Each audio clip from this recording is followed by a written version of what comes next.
इस वक्त मैं ट्रेल 3 पर मौजूद हूँ और अगर शहरी इक़्तिदार के मौसम की बात कर ली जाए तो मौसम बहुत ही हसीन और खुशगवार हो चुका है। ठंडी हवाएं चल रही हैं, बूंदाबांदी का सिलसिला जारी है और क्योंकि हाइकिंग एक हेल्दी एक्टिविटी है तो बड़ी तादाद में लोग भी हाइकिंग करते हुए हमें यहाँ पर नजर आ रहे हैं। और अगर बात कर लिए इस्लामाबाद की व्यू की तो वैसे ही शहरी इक़्तिदार को शहर बेमिसाल व्यू की वजह से कहा जाता है और जब बारिश होती है तो ये व्यू मज़ीद निखर कर आता है। आप देख सकते हैं मेरे यहाँ पे पूरा इस्लामाबाद इतना हसीन और खूबसूरत लग रहा है। बादल जो हैं वो काली घटाएं जो है वो हर तरफ छाई हुई हैं। इवन कि अगर आप मेरे बिल्कुल दूसरी साइड पे देखें तो मार्जला की पहाड़ियों के खूबसूरत नज़ारे हैं, ग्रीनरी है, खूबसूरती है। तो ये कहा जा सकता है कि मौसम जो है वो खुशगवार है। सुबह से ही जुड़वान शहरों में बारिश का सिलसिला जो है वो वक्फे से जारी नज़र आ रहा है। और अगर महकमा मौसमियात की बात की जाए तो अगले 1 से 2 रोज़ तक बारिशों का ये सिलसिला जो है इसी तरह से शहरी इक़्तिदार में बताया जा रहा है, क्योंकि दर्जा हरारत जो था वो तकरीबन 32 डिग्री सेंटीग्रेड तक जा पहुंचा था इस्लामाबाद में। लेकिन इस बारिश के बाद ऐसा लग रहा है कि जो गर्मी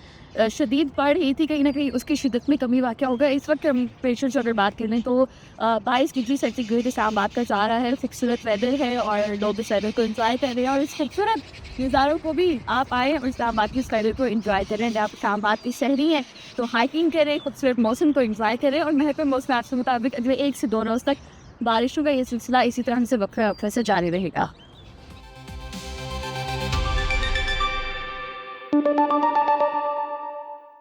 The Election Commission of Azad Jammu and Kashmir says that around 90% of mistakes in electoral rolls across Azad Kashmir have been corrected ahead of the 2026 general elections. According to officials, the correction include removal of duplicate entries, transfer of votes to relevant constituencies, and updates in voter records. The Commission says that process is being carried out with the support of National Database and Registration Authority to improve transparency and accuracy in the voter list. Chief Election Commissioner Justice Retired Ghulam Mustafa Mughal said efforts are underway to ensure that every eligible voter is registered in the correct constituency before the elections. Election authorities have also appealed to the public to verify their details and report any remaining errors so that free and fair elections can be ensured in Azad Kashmir.